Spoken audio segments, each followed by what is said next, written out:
नमस्कार, आप देख रहे हैं आईना अब तक सच जहाँ हम हो। आज हमारे बीच अमरनाथ यादव, प्रोफेसर वीरेंद्र नारायण प्रसाद भी मौजूद हैं। हाँ, वीरेंद्र प्रसाद जी मौजूद है। तो आइए हम सबसे पहले माले नेता अमरनाथ यादव जी से बात करते हैं। तो सर, ये जो लहेजी में जो प्रोग्राम चल रहा है, जयंती मनाया जाए ललई सिंह यादव जी का, तो इस बारे में बताएं ये किस लिए मनाए आप लोग? जी, सबसे पहले कि राजेश ठाकुर की तरफ से, प्रोफेसर साहब की तरफ से रउआ चैनल के हम धन्यवाद देतनी, हार्दिक अभिनंदन करतनी। भीमराव अंबेडकर जी के जो योगदान रहल बा देश के बढ़ावे में, संविधान के लिखे में, ड्राफ्ट कमेटी में बहुत बड़ा भूमिका निभावे में, वो जयंती में हमने के आयल बनी सो वहाँ के मनौनी है सो। जी। तो अभी सर देख रहे हैं कि अभी दरौली में कुछ दिन पहले आप लोग के पार्टी के द्वारा एक बहुत बड़ा मूर्ति लगाने के लिए आंदोलन हो रहा था, जिसमें प्रशासन रोक दिया है। तो हम आपसे पूछ रहे हैं कि सर, बिहार में तो आप ही लोग का सरकार है, उसमें आपका पार्टी सहयोग में भी है, गठबंधन में है, फिर भी आप लोग को मूर्ति एक नहीं लग रहा है सर। पहले बात कि रउआ ये बात समझे में कहीं दिक्कत बा। जी। हमने के गठबंधन में नहीं सा, सरकार में नहीं सा। हिंदुस्तान में, बिहार में हिंदू मुसलमान के दंगा ना होके हमने के जनता के हित के मांग के साथ सरकार के समर्थन देले बनी सन। जी। लेकिन उनमें लिख के देले बनी सन कि जमीन के सवाल, सीलिंग के सवाल, अत्याचार के सवाल, भुखमरी के सवाल, कलखाना के सवाल पर हमने के आंदोलन करे। अगर भाजपा चाही कि पूरा देश में, बिहार में हिंदू मुसलमान के दंगा हो जाओ, तो मोटका लाठी लेके, झंडा लेकर रोक देवे खातिर अपना जान के बाजी लगा दे।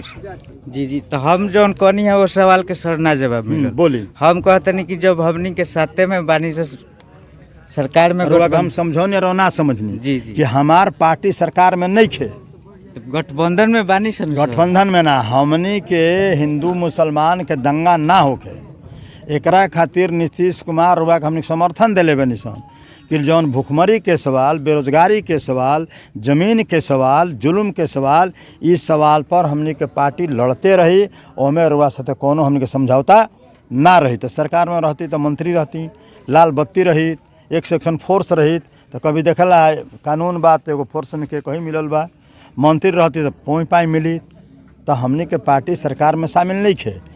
ये शर्त पर हमने के सरकार के समर्थन दिले बनी सन और महागठबंधन में शामिल बनी सन। तो सर, मूर्ति लगावे के बात हो तो हाँ, मूर्ति भी हमने के 1 साल से प्रयास करते नहीं सन। विधायक फंड से 10 लाख रुपया माननीय विधायक दरौली अंबेडकर जी के देन से, शिक्षा से, वो अपना पैसा के 10 लाख लिखले रहनी, 5 लाख के चौतरा बन गए है। आज सरकार हमने के ना लगावे दिलस, फिर बातचीत भइल, फिर 2 महीना बाद लागी, लेकिन लागी यह समाज के हमने के जगावत तनी सन कि जरा पत्थर से इतना नफरत बा, तो भला हमने से कितना नफरत हुई अंजाद लगा रहल जाओ। दरौली में भी, रघुनाथपुर में भी, चैनपुर में भी मूर्ति फोड़ल गई, शीशा फोड़ल गई, हथौड़ी से मारल गई। यही से देश भर में 90% अम्बेडकर जी के मूर्ति भगत सिंह के जनता के मदद से, जनता के पैसा से लागल बा। कहीं कहीं सरकार के पैसा से लागल बा, ना तो 0.0 बा। जी। एगो सवाल और बा लास्ट सर, कि 2024 के इलेक्शन आने वाला है, जिसमें सिवान लोकसभा सीट के लिए बहुत 3 पार्टी दावेदारी कर रही है। राजद भी सोच रही कि हमको मिले, आप लोग भी सोच रहे हैं कि हमको मिले, जदयू का सीटिंग सीट है। तो इस पे सर आपका पार्टी का क्या है राय है कि आप? हमने के भोजपुरी में बादल खिस्सा सुना उतरला। जी। कि हाला हो जा जे कान कोनो ले गई। जी। तो देखे कि हमार कान बा कि कौआ के हम ठोड़ देखे।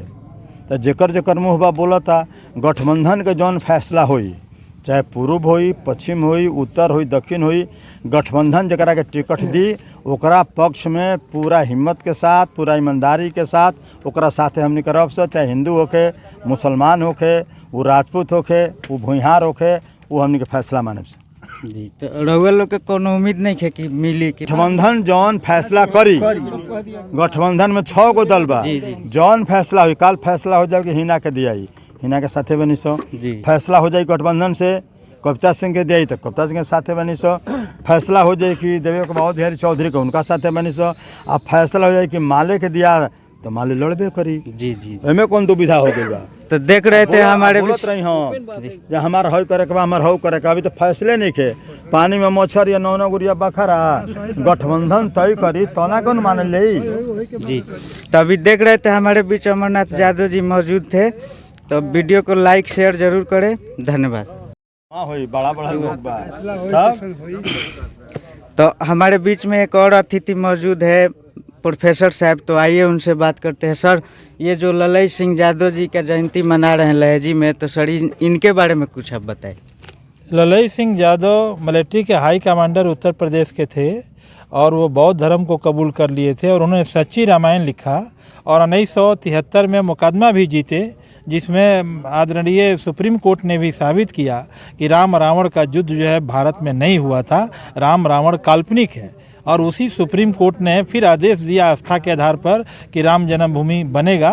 तो समाज में दंगाई लोगों ने समाज को बांटना शुरू किया है, समाज को आग में ढकेलना शुरू किया है धर्म के नाम पर। इसलिए ललई सिंह यादव आज के डेट में बहुत प्रासंगिक हो जाते हैं। बाबा साहेब भीमराव अम्बेडकर प्रासंगिक हो जाते हैं कि भारत को जलने से बचाया जाए, भारतीय संविधान को बचाया जाए। इसलिए ललई सिंह यादव को पढ़ना और जानना बेहद ज़रूरी हो गया है आज के परिवेश में। जी जी। तो सर आप हमारे समाज के लोगों से क्या संदेश देना चाहते हैं सर? ये संदेश देना चाहेंगे कि भाई ललई सिंह यादव जी ने सच्ची रामायण लिखा था, वो किताब अपने घर में रखिए और पढ़िए और भारतीय संविधान को भी घर में रखिए और पढ़िए और अपने इज्जत और अधिकार के लिए लड़िए, संगठित होइए। और बाबा साहेब ने जो नारा दिया था कि शिक्षित बनो, संगठित हो और संघर्ष करो, यही मैं आज के डेट में लोगों को ये मैं सुझाव दूंगा कि इसके लिए आप गुलबंद हो जाइए और भारत के संविधान को बचाइए। जी जी। हम लोग जलाने नहीं देंगे किसी कीमत में। जी जी। भाजपा को हम लोग भगा देंगे जी, और जला देंगे, अब की जला देंगे 24 को चुनाव में। हाँ, एकदम। देखते रहिए आप। चलिए के नेता भी हैं, एक किसान भी हैं जो हामिद खान जी। तो और इनसे हम कुछ बात करते हैं। सर ये इस बारे में कुछ बोलिए सर। हम इस प्रोग्राम से खुश नहीं हैं। जी जी। इसलिए कि मलई में हुआ था जी तो वहाँ भी लूट चल रहा था, जी इससे भी कम आदमी थे जी। और एक आदमी 1.5 पौने 2 घंटा बोला। ये कौन मीटिंग है? जी जी। अंदाज़ा लगाइए तो समझ रहा है कि हम ही बोलते हैं और तो कोई कुछ बोलता नहीं है। तो मान लीजिए 5-10 आदमी को दिया जाए टाइम, तब ना अंदाज़ा लगे कि आप क्या बोलते हैं, वो क्या बोलता है, आपके आवाज़ में क्या खूबी है, उसके आवाज़ में क्या खूबी है। इस तरह से होना चाहिए। तो यहाँ हम देखें कि बस जो किया ही चंदा वसूला लो किया है। संजय जी आए दिल्ली से ये संजय से दिल्ली जी आए, 2000 रुपया भी दिए हैं, 2 मिनट इनको टाइम नहीं दिया गया है। ये कौन बात है? ये कोई बात हुई? तो इसका मतलब देखिए सामने संजय जी तो ये सर 8 देश का में कमी है सर। 8 देश में भाषण देते हैं, दिए हैं जी। हमारे चैनल पे और आप समझ रहे हैं कि हम ही हैं, हम ही वक्ता हैं। तो अपने मन से वक्ता बन जाना ये अच्छी बात नहीं है। सोचना चाहिए, आप पढ़े लिखे हैं कि और लोग भी हैं, कम से कम हमारे से 2 मिनट उसको भी सब वक्त दिया जाए। ये हमारे ओम उनके प्रकाश सुझाव और प्रस्ताव के अगला बार से ख्याल रखा जाएगा और बाकायदा इनको हम लोग सूचना देंगे कि आप आइए। हम लोग के पास भी सूचना नहीं है, जी जी। पता चल गया हम लोग आए हैं, लेकिन अगला बार से कीमती सुझाव का ध्यान रखा जाएगा। जी जी। आयोजक का ये कमी है। तो प्रोफेसर साहब आपको तो मौका दिया नहीं गया, लेकिन हमारे चैनल के माध्यम से कुछ अंबेडकर जी और ललई सिंह यादव जी के बारे में कुछ बोलिए। सबसे पहले आपका चैनल आईना अब तक और आपके तमाम जितने दर्शक हैं, मैं उनको क्रांतिकारी जय भीम जय भारत बोलता हूं। और जहां तक समय ना देने का है तो उसमें मुझे कोई दिक्कत नहीं है, वैसे इनको देना चाहिए, लेकिन नहीं दिया तो भी कोई दिक्कत नहीं, क्योंकि भारत का कोई ऐसा राज्य बचा नहीं जहाँ पर मैं नहीं जाता हूँ। और इस कार्यक्रम के लिए, मिशन के लिए जो है मेरा जीवन समर्पित है। लेकिन इससे पहले मैं 1 महीने पहले मेरे पिता तुल्य खान साहब के यहाँ मैं गया था, शायद अगस्त सितंबर में। तो मैंने बोला था कि कार्यक्रम होगा और उसमें आप लोगों को इनवाइट किया जाएगा और आपको हम स्पेशली जो है जो भी मंच संचालन करेंगे उनसे हम बोलेंगे कि आपको जो दोबारा गलती जो गलती हुई थी मलई में वो गलती ना हो दोबारा। कम से कम माइनॉरिटी के तरफ से रिप्रेजेंट कर रहे हैं तो कम से कम इनको मौका मिलना चाहिए।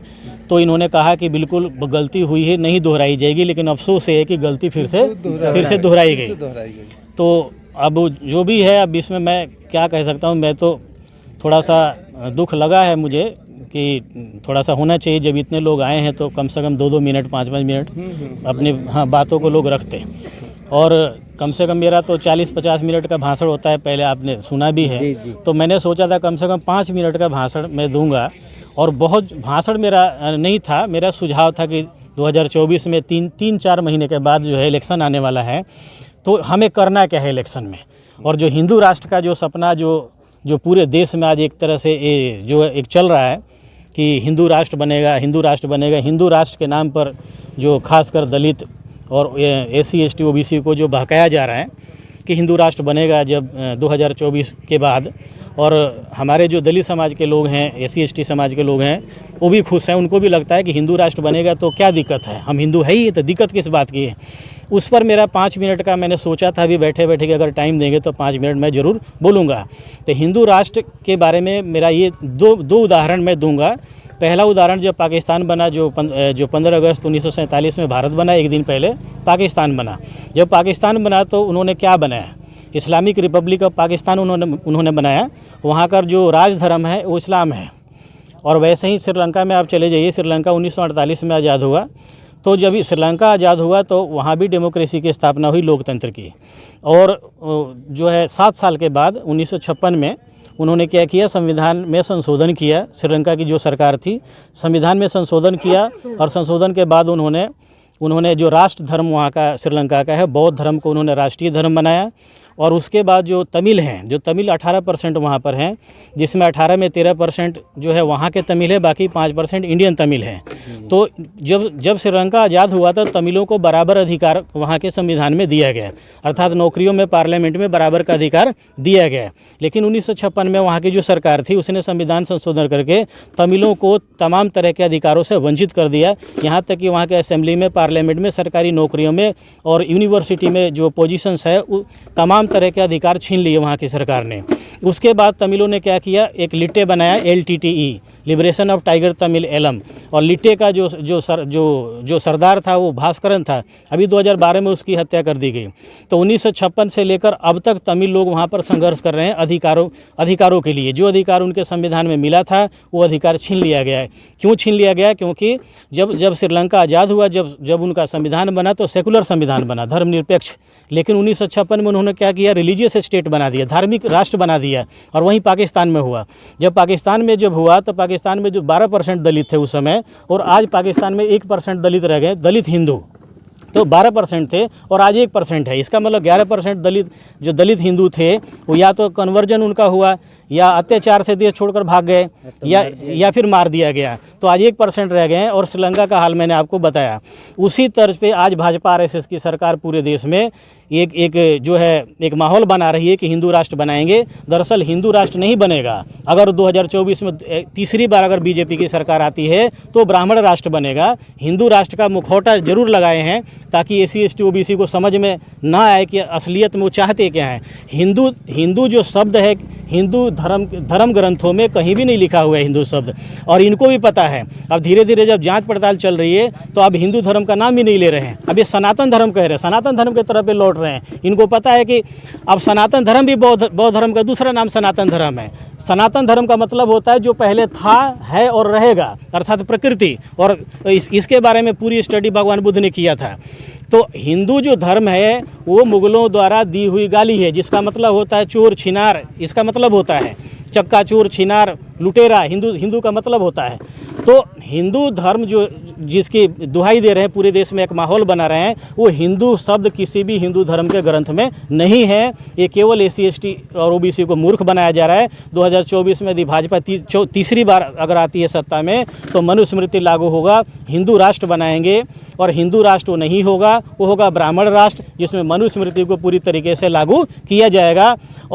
और ये जो SC ST OBC को जो गुमराह कर रहे हैं हिंदू के नाम पर और टारगेट बनाते हैं मुसलमानों को, तो मेरा आपके चैनल के माध्यम से तमाम दर्शकों का संदेश मैं देना चाहता हूं कि मुसलमानों का कुछ होने वाला नहीं है। ना मुसलमान आज आरक्षण लेता है, ना आरक्षण के भीख पर आज मुसलमान भी नहीं पलता है, ना पहले पलता था, ना पलेगा। सबसे ज़्यादा हिंदू राष्ट्र जब बनेगा तो दुर्गति जो होगी उन्हीं SC ST OBC की होगी। जो पहले होता था फिर से गले में मटका और जो है कमर में झाड़ू, ये बंधेगा। आपके चैनल के माध्यम से मैं तमाम आपके दर्शकों को ये संदेश स्पष्ट शब्दों में दे देना चाहता हूं कि कृपया 2024 में जो चुनाव हो रहा है भाजपा के बहकावे में ना आए, हिंदू धर्म के बहकावे में ना आए। हिंदू धर्म किस या कोई भी धर्म भारत में खतरे में नहीं है। भारत एक धर्मनिरपेक्ष राष्ट्र है, यहाँ सभी धर्मों का सम्मान है और मुसलमानों को आगे रख के जो भाजपा टारगेट कर रही है इसके बहकावे में आने की जरूरत नहीं है। मुसलमान इस देश का नागरिक है और रहेगा और किसी आरक्षण के भीख पे नहीं पलता है मुसलमान। और सबसे ज़्यादा दुर्दशा होने वाली है 2024 के बाद, अगर तीसरी बार भाजपा आती है तो SC ST और OBC का होने वाला है। तो ये मैं स्टेज के माध्यम से बताना चाहता था, लेकिन अफसोस है टाइम नहीं दिया है। कोई बात नहीं, अब हो सकता है अगर सद्बुद्धि आए तो अगली बार ऐसी गलती ना करें। धन्यवाद जी।